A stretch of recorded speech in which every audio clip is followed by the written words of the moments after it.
Right, and so what we got today is Al from the MakerBot user group has kindly sent me a new X idler for the X-axis. It comes in here, so that's the part, and what he's done very cleverly is got an aluminium pulley and then just machined it out to fit appropriate sized bushes on both sides. So I'll just zoom in quickly for you. Zoom in. Oops. So what we want to do is go in there basically. I've got Carl's aluminium X lens on, so it's not a stock setup. So it should be quite a easy install. Just got to slacken off the belt and then undo a little bolt over here and then slip it out and slip the new one on. Now at the moment, technically speaking, I wouldn't really actually need to change anything. What we've got on there is working perfectly well, as you can see. Let's see if I can get some better light on this. Okay, that's a bit better. So what we're going to do is change the pulley on the X-axis. So as I was saying, the one that I've got is the stock setup pulley. One thing I did find, although it doesn't need changing, it's perfectly adequate as it is.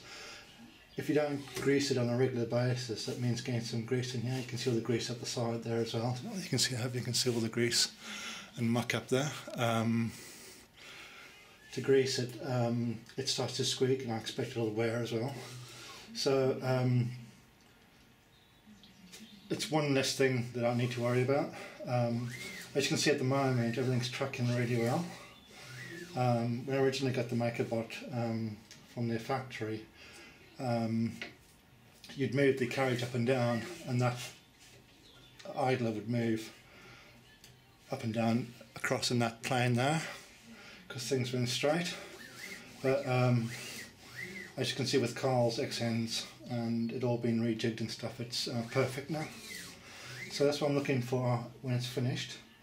So I've taken off the ends, taken off the door, let's get bare access of it. So I'll slacken off these bolts here, slacken off the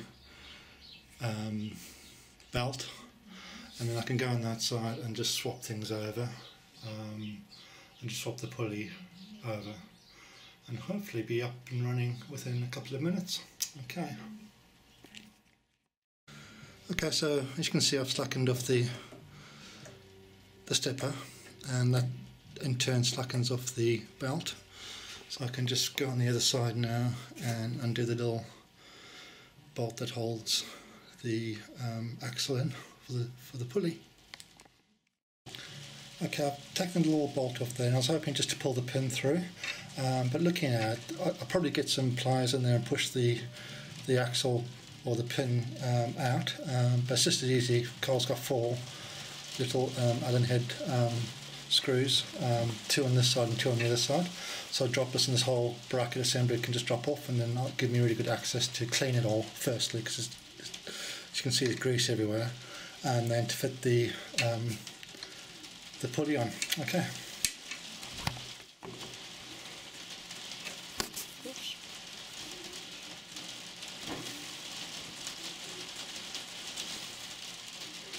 Okay, so I've just unscrewed the 4 machine screws off there, and as you can see, that just drops off the carriage really nicely. That should be really easy to get to. There you can see all the grease and muck that's accumulated. So yeah, it'd be nice to get all that cleaned up.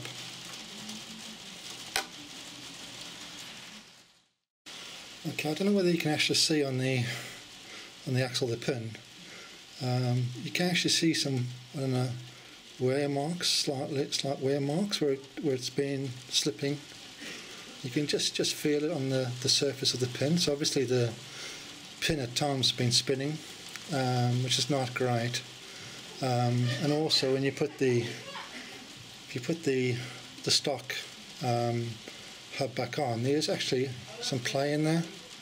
So there's actually a bit of play actually on that, so that is obviously wearing. Now I say it's wearing, but I didn't actually do the same sort of test on a brand new one, so I can't say whether it was like that from stock, but there is play there now in it. There's also a little bit of wear on this hanging bracket. It's just basically gone through the sort of where it's been anodised, where the aluminium's been anodised. You can just see it there.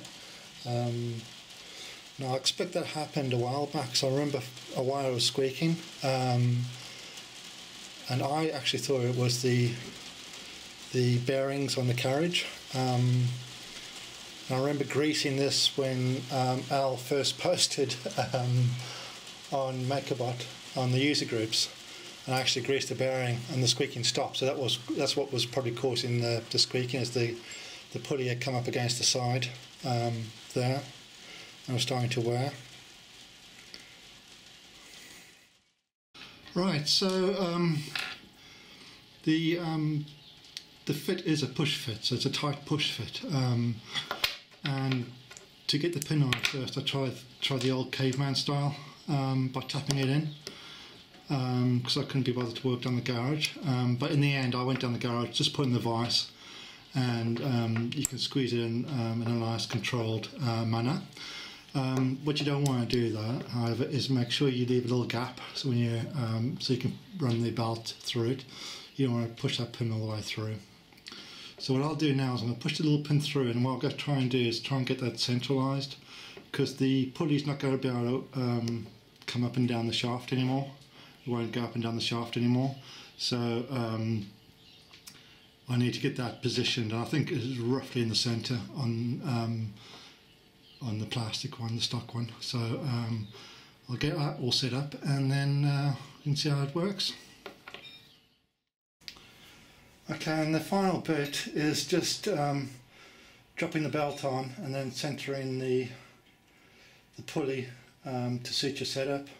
And the way I've been doing it is, you can't see it there. Now, the way I did it in the end was to just get a ring spanner, drop it over the hole. I wonder how many people can tell me where that comes from on the MakerBot. Normally falls out within a couple of hours. It's been very useful tool. And just tap it in. So all you're doing is just tapping the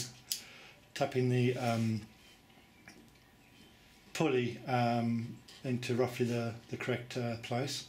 Now, if you don't want to be working on your machine like that, you can always drop the belt off completely. That wouldn't be too difficult to do. So what I'll do now is I'll just lightly set it up and just check to make sure it's all tracking. But as you can see, spins lovely, really nice, and there's no play in it. So looking very good at the moment.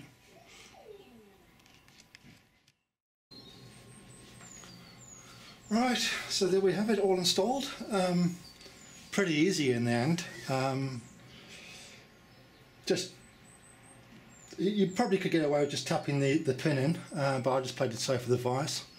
You can do it really controlled then. And then the other thing is just adjusting the pulley so it's lined correctly for your whatever your X setup is like. As you can see, it's perfect, running very smoothly. The way I suppose what you want to do is, before you actually take this piece off, actually you can see my hand, this piece off, actually just measure or gauge the gaps in between. So when you put the press the pin into the bearings, you've got something to go by rather than just do trial and error. But even if you're going to do trial and error, all you want to do is just have the belt not completely tight up, but a bit of slack in it, and you can leave these off and just up and down, and it gives you a good idea. So what I was looking for was getting that there parallel with that bar, and when I'm moving up and down, you can see the belt's basically staying in the middle of the pulley. So no, really great, really happy with that. It feels really smooth, feels really nice. So get it running next week and see how it performs. Okay, cheers.